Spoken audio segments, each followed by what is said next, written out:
We'll try to play Queen's Gambit again. Why not? Okay, d4, c4. Who on raids? Okay. Can't remember exactly what you're supposed to do here, but normally I consider this. But I will actually go knight f3 first instead. Reason being, if they do decide to accept this, this guy will be protected. So you got to think about this and this. Never thought you'd be so happy to lose. That's funny. All right. I don't think this is a move you really want to play here. I think, of course, they're trying to target my pawn, but first of all, I can actually just take this. Queen takes, and I get to develop with a tempo, and I think that's probably what I'll do. If they would manage to get this, it's probably good for them, but in this instance, it's not too wonderful because I don't have to let them get it. So I see no reason not to just take it. A lot of the times we do, you know, the lower elos, and when you're slightly newer, you kind of get overly curious about like what somebody's doing, and they're doing it, playing a random move like this in the opening. Had this knight jumped somewhere else randomly, like something that made more sense, like I'm not sure, like knight before, like maybe I'd be thinking there's some trap I'm not seeing. I actually don't know. But when knight's jumping to the side, it seems a little bit shifty. I'm not quite sure. And so they immediately blundered the knight because they did not think I was going to take this. So they pre-moved. So this is one of those things where you just got to ask yourself, all right, in something like the Queen's Gambit, or when there's a pawn missing and there's this diagonal open, and can I win a piece?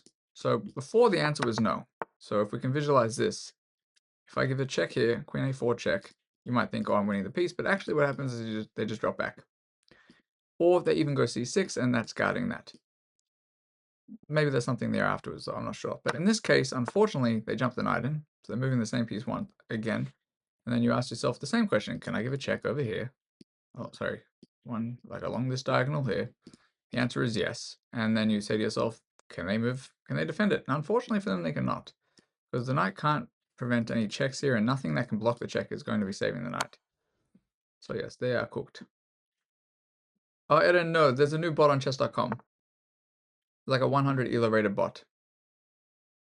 This I actually missed. They actually are saving the knight. No, they're not, sorry. I'm getting things mixed up. If I take the pawn, so here's an interesting thing. Don't have to take a pawn just because it's being pushed. And in this case, it would lose the chance to win a knight. And how is that the case? So if I take, their next move will likely be check, which will force me to have to actually trade it. Otherwise, I will not get this. So here, I'm going to take the free piece while I can.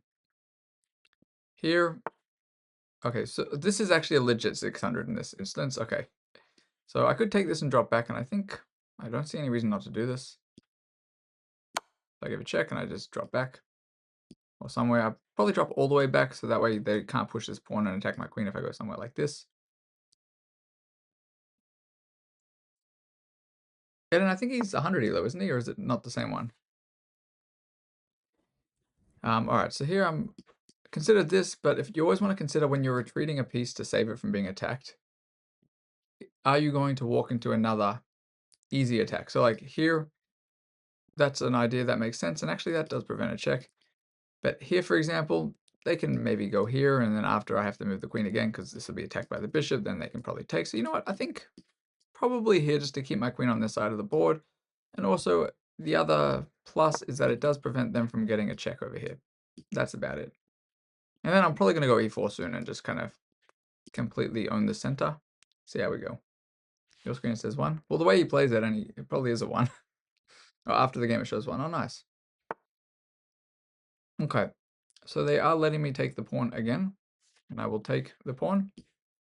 And then after they attack, in this case, I'll move further back. So maybe I'll go here this time. Or I might go here and drop this way, perhaps. So I think I will do this. We're just going to go back again, keep it on this side of the board, and if they attack me again, not sure. I think I might go back here, and then after they go back, we'll do something else. So I think I will just defend the pawn like this. I don't see any reason not to. If I need to, I can drop back this way too.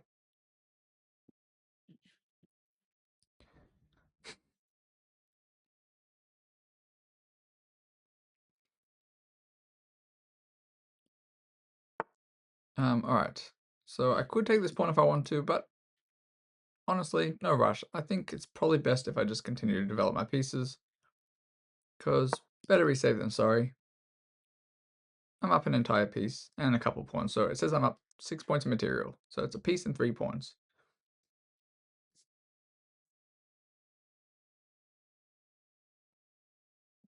So we'll see what they're going to do here. I'm not quite sure what they're going to do. They probably should focus on getting the rest of the pieces out and developing. Because if they don't castle soon, it's going to be a little tricky. So not the ideal move that they're playing here.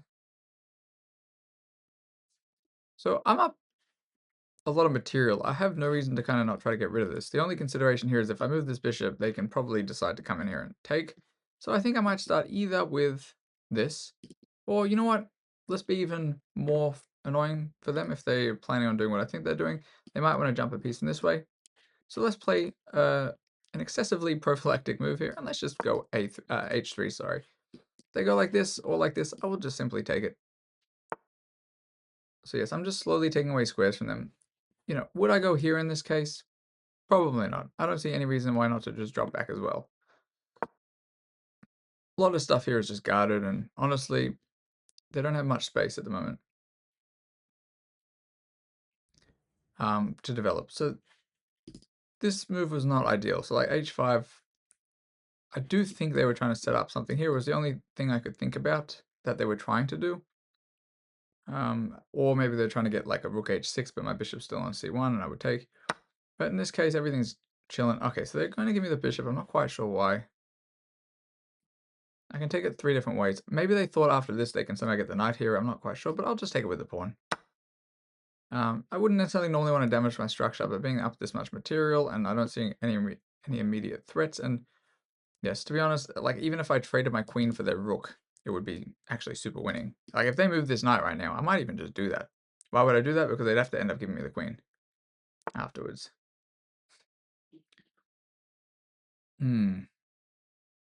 So, sorry, this is exactly what I was referring to before. If they go rook h6, I can just take. Simply take.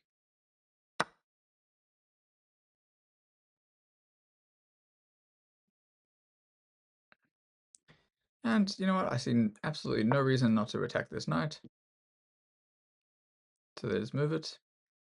Normally I tell people it's worth just developing, but honestly here there's not much for them to do. I could set up some tactics, but you know, the idea behind this slow run is not to need tactics. It could also be tricky with some other stuff. No, I won't go that. You know what?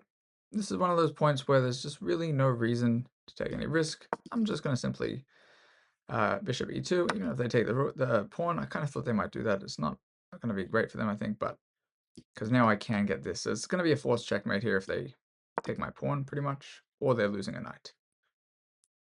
Because after takes, let's just say they move the knight somewhere else. This will be a checkmate. In fact, it's actually just a checkmate right away. I almost missed this, but just simple checkmate. Always got to look for checks. Even if your plan was to do something else, you don't need to pre-move it in a game like Rapid. So checkmate. Good game to them. Playing kind of simple, standard stuff. Nothing complicated. Just also trying to ingrain things like just look for checks. Look for a check, and that wins a piece. And then here, just take a pawn. Probably better not to, but I didn't see any reason not to there. And just kind of play safe, continually play safe, in fact. And don't forget to bring your pieces out, even when you're up. Yes, and that's that pretty much. And just give a pawn to finish the development and checkmate.